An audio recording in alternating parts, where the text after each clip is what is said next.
Like editing, colour correction is an art form that takes time to learn and master. Colour is an incredibly powerful and creative tool that can define the style and convey the mood of your film. The technical and creative process of colour correction takes place within the colour page in DaVinci Resolve. Let's start by examining the colour page layout. So we're back in the project manager inside DaVinci Resolve, and we're going to begin by importing, or restoring in this case, an existing project.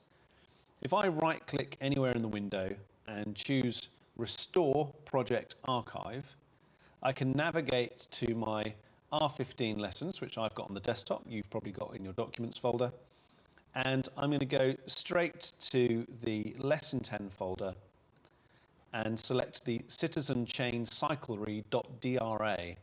Now, we previously looked at importing just a project, a .drp, but this is an archive, a .dra.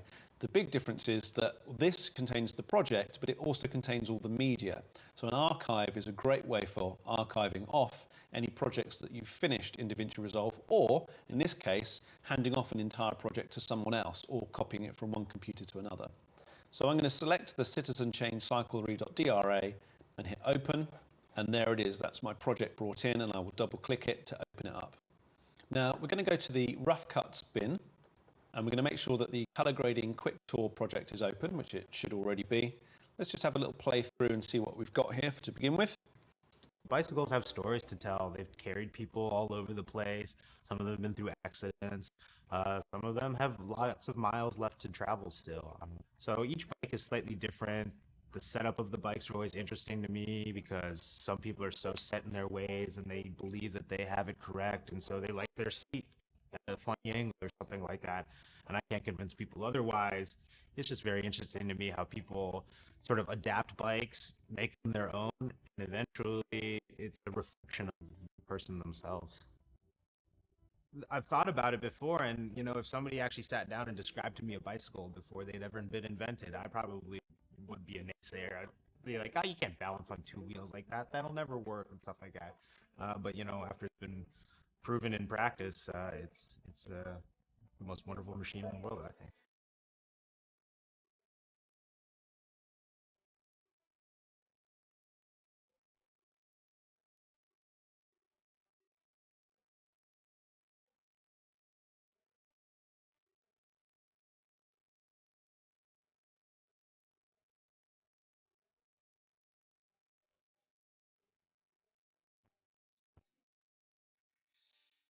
One of the best aspects of DaVinci Resolve, of course, is that the editing and color grading tools, like the other tools, are completely integrated into the single application. So you can easily move between the two with a single click. So I'm going to be finishing this program that's now been cut by simply clicking on the color page and jumping straight to where I can do all of my color correction changes to this project. The color page is divided into 7 main areas. We have the timeline, which is divided into thumbnails and then a mini timeline. We have the gallery up in the top left, which shows us any saved adjustments or still images that we've stored and copied from one clip to the other. We have the viewer that shows the frame at the playhead's current position. We have the node editor, which connects color corrections, image adjustments and effects to create the unique looks that we're going to create.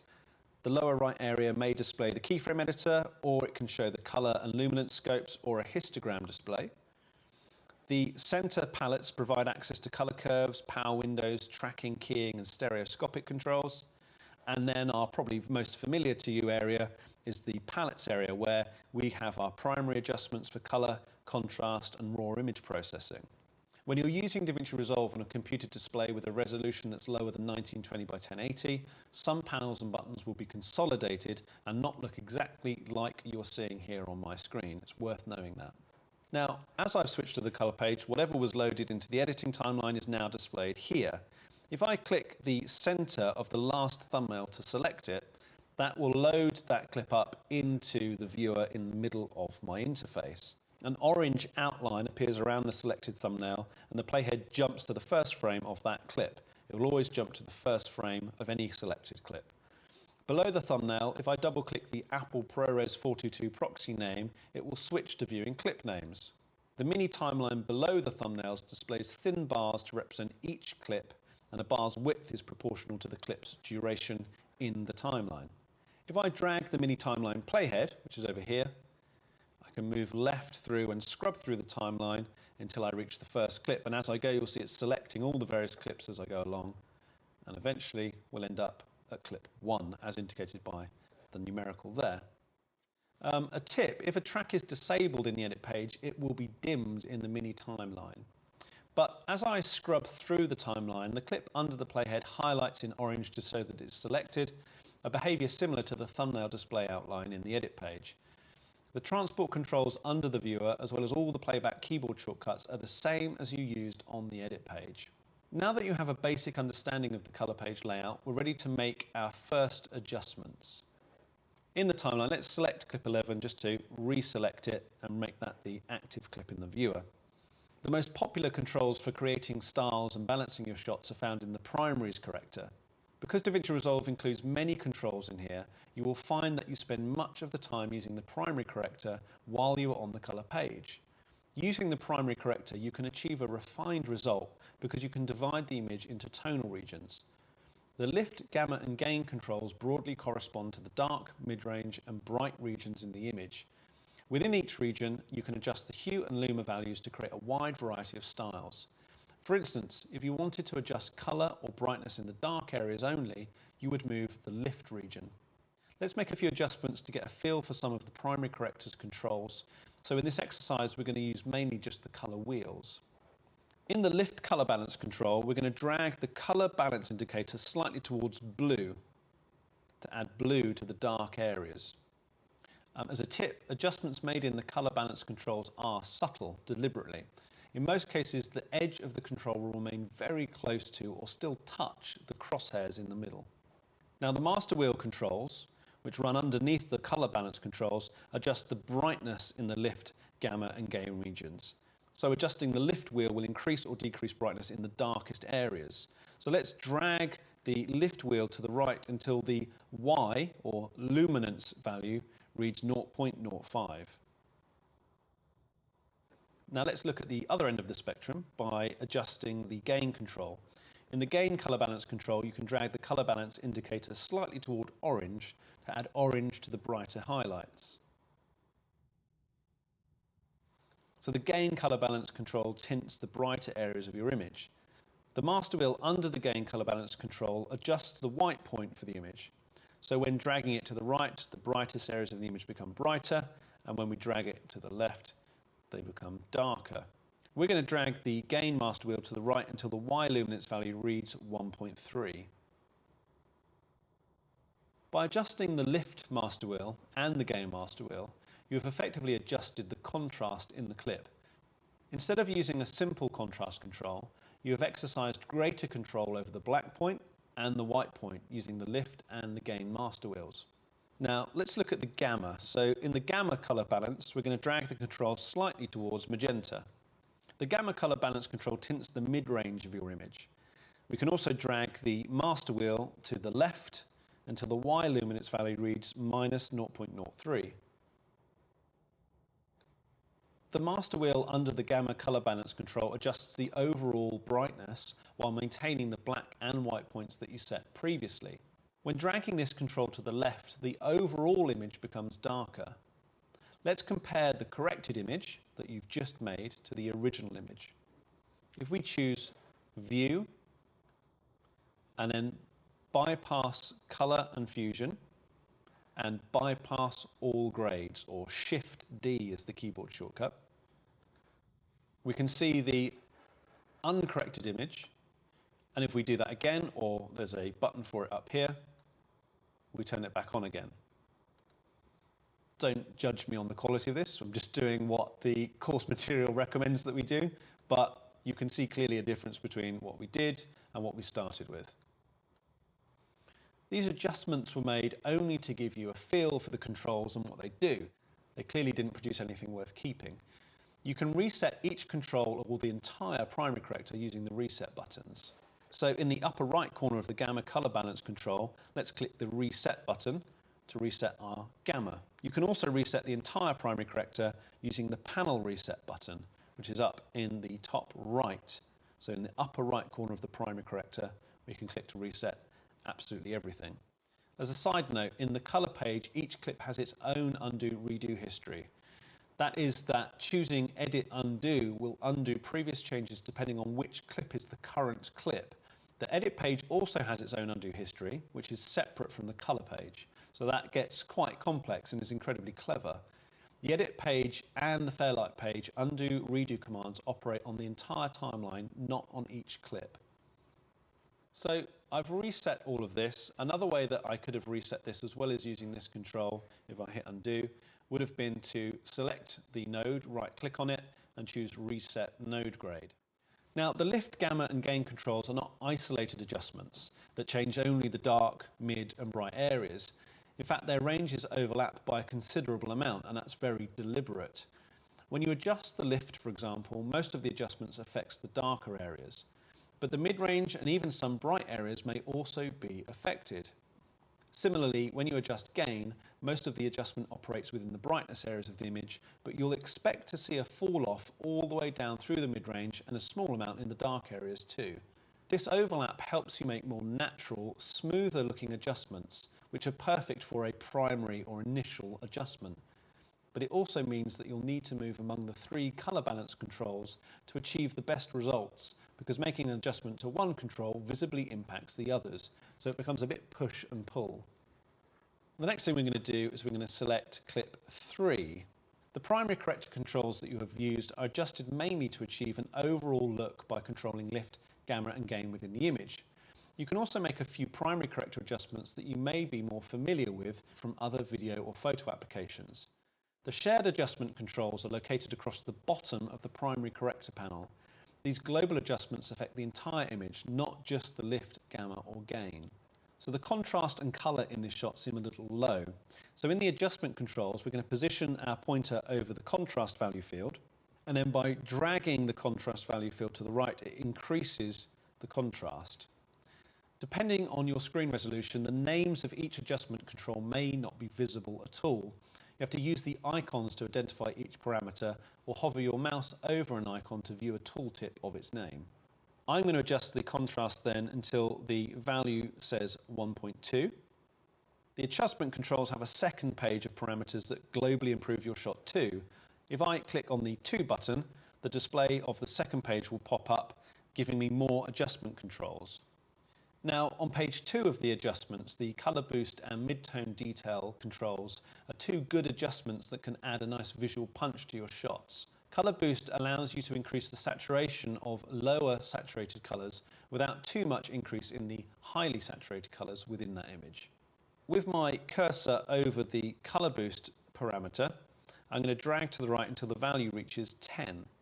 Just as a side note, if you double click on any name of any adjustment control, it will reset that value, which is a very quick way of resetting anything. Now his skin has more colour in it, and the already saturated blue pole hasn't increased quite as much. You also have adjustments for controlling shadows and highlights, similar to the master wheels. Now the other adjustment that can add a good pop to your image is the mid-tone detail control, or MD it might be referred to if it's in a smaller interface. The mid-tone detail control really is the best of all sharpen filters because it does a brilliant job of sharpening edges without increasing noise. So with your pointer in the mid-tone detail field, we're going to drag to the right to increase the local contrast around the edges of the image. In both the color boost and mid-tone detail controls, a little goes a long way. A typical way to adjust these is to first add more correction than you want and then slowly back off until you find an acceptable result.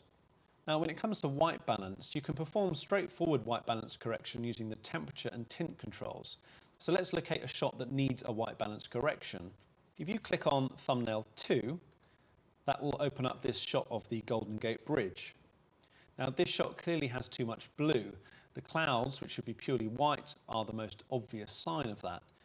Using the temperature control, you can shift the colour in an image either warmer towards yellow or cooler towards blue. So I'm going to drag the temperature control for this shot to the right until it is between 500 and 600. That increases the warmth in the image and moves it away from blue where it had too much. Again, it can be useful to compare this to the original image, So I'm going to again use either my view and bypass all grades control up here, or my bypass all grades button just here to see a before and an after.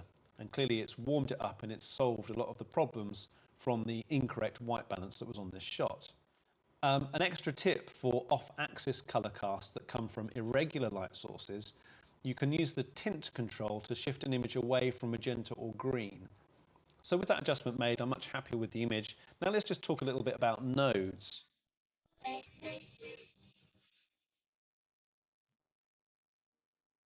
Like the Fusion page, the color page uses nodes for multiple color corrections.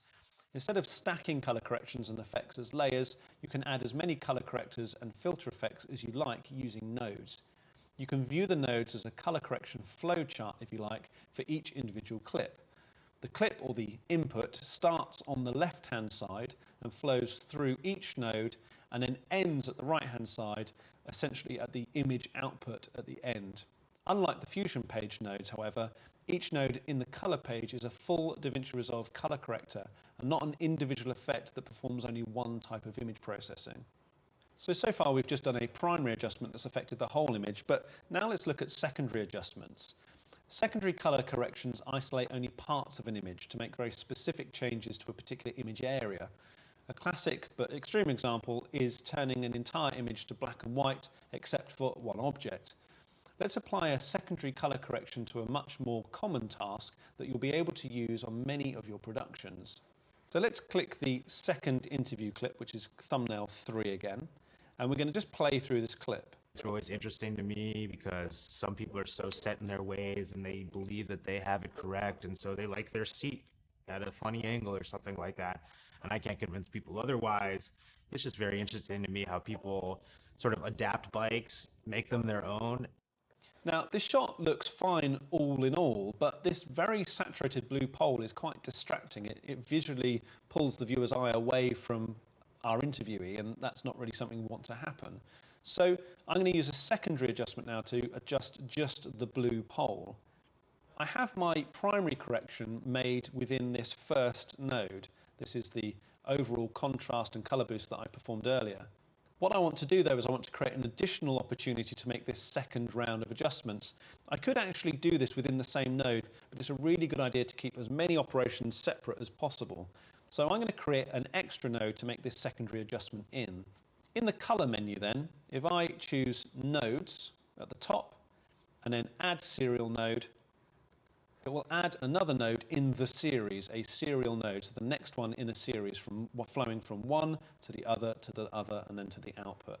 This is a new opportunity for me to make adjustments though. So everything is reset as if I never touched it, because all of those adjustments were made in a previous node. As long as I have this selected, it's a fresh start until I start making adjustments down here or wherever I need to. To help me, because as you can imagine, you might end up creating quite a few nodes, I can right click on this node and I can choose node label. That brings up a little flashing cursor at the top there, and I'm going to type in blue pole and hit return. So I have a clear label now. I can always see what that node's up to.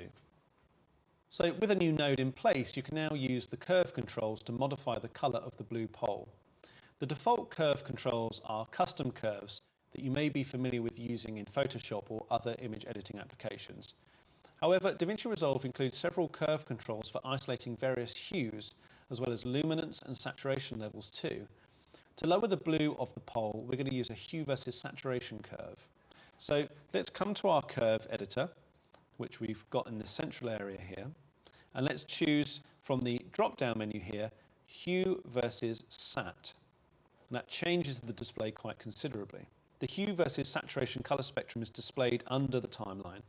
These controls let you isolate a specific hue in the image just by clicking the image. So in the viewer, if I hover the mouse over the blue pole and click, it will isolate that selection on the spectrum down in the hue versus sat controls.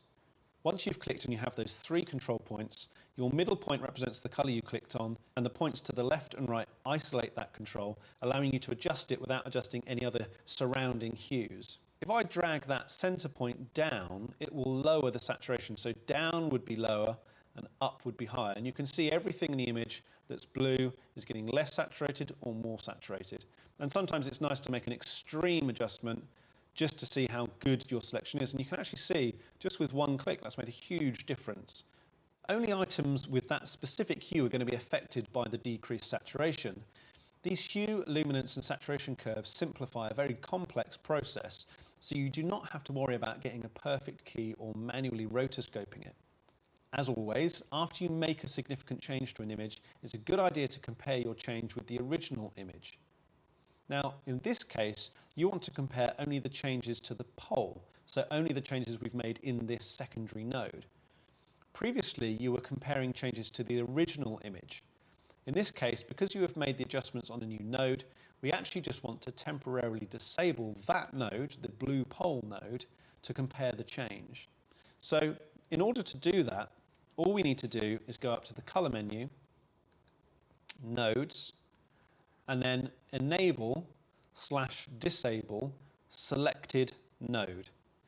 Now, the keyboard shortcut for this is Command D, which is much easier. So I can hit Command D to turn it on and off. You can see the blue saturated pole up and then the blue saturated pole down. And it's also picking up this blue that's behind him, which is also doing a good job of just bringing our focus back to his face. DaVinci Resolve includes many high-quality filter effects as well, and these are called Resolve effects, and they include blurs, glows, film grain, and lens flares. You can apply these effects to an entire clip, or you can combine them with spline shapes to isolate an effect to just one area of the frame. We're going to click thumbnail 7, which is this shot of him cycling along. The clip is already pretty much there in terms of colour. It's got a pretty good exposure on it. There's not much to change there. But let's just do a tiny little bit of work. Let's just add a little bit of contrast and just a little bit more saturation. And then just let's warm up those skin tones in the gamma just a little bit there. Now, assuming I'm happy with my grade, there's just one other thing that I want to do. So I'm going to create an additional node. So I can go up to the color menu again, nodes, and I can add a serial. I can use the keyboard shortcut Option S, or I can right click and I can choose to add node, add serial. Under the viewer, I'm just going to drag the jog control right back to the beginning of this clip. And then I'm going to go down into the middle of the toolbar and select the power window button. This is where I can create my own masks. Unlike the hue versus sat curve that I used, the spline-based shapes are used to isolate the hues or isolate the changes I'm making instead. So if I click the circular power window shape, that will add it with the default parameters.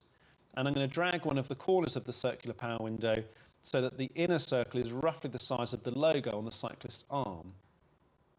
If I drag the center, I can move it over so the power window sits directly on top of his arm.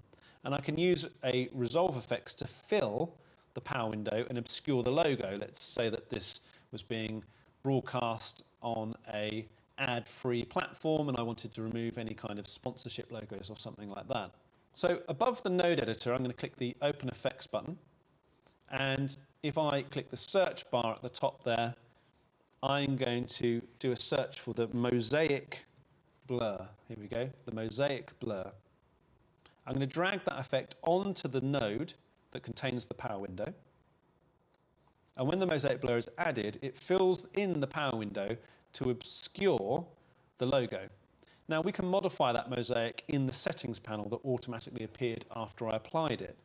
So in the settings panel, let's raise the pixel frequency to around 100. And let's just set the smoothing up just a little bit to about 1.5. So the mosaic is placed for this one frame only. Because the cyclist moves throughout the shot, you will need to track the power window to ensure that it follows the logo around the screen, because without that, it just quickly makes no sense whatsoever. Now the color page features an incredible 3D perspective tracker that not only follows objects, but can also determine if that object changes rotation or perspective. As a result, you can track the most challenging objects to apply Resolve effects or color corrections. In the toolbar, I'm going to click the tracker button. This is the next one along after the power windows. I'm going to make sure that the playhead is right back at the beginning where my mosaic effect has been lined up with the logo. And all I need to do to begin tracking is to click the forward track selection button here. Now, it goes through pretty quickly, and you can see this 3D, this perspective here, as it moves and changes its angle and its orientation. It follows it really, really smoothly. It's an incredibly powerful tracker. That means now, if I turn the power window off, let's go full screen, as this plays, that logo is obscured for the entire duration of the shot, which is really, really clever and very, very quick. If I wanted to, I can actually turn off some of these. So that's just tracked the pan, tilt, zoom, rotate, and perspective 3D. If I didn't want it to track the zoom and rotate, I can actually uncheck those and I can make it track it again. Sometimes it will give you better results, depends on how the object you're tracking is moving, but don't just always leave them on and never think about them. You can turn these on or off to try and get yourself better results. So tracking is the process of analysing motion in a clip and using that motion analysis to follow an element in the frame. That process can also calculate the camera motion in a clip. So the Color Pages tracker can perform double duty here. Not only can it track movement, it can also stabilise clips. I'm going to select thumbnail number 10 now and play the clip.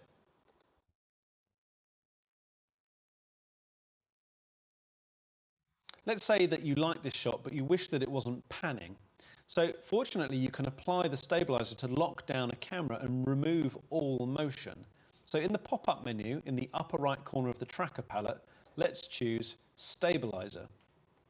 The tracker palette now switches from tracking to stabilizer mode. At the bottom of the tracker palette, let's select the camera lock button. With camera lock selected, the stabilizer will attempt to remove all camera movement from the clip, as opposed to smoothing the existing camera movement. Unlike the Fusion Page functionality, the Color Page Stabilizer works without setting any points, which can be beneficial when you just need to perform a quick stabilize operation. In the upper right corner then of the tracker palette, let's click the Stabilize button to begin the motion analysis. Once the analysis is complete, let's press the space bar and see what that's done.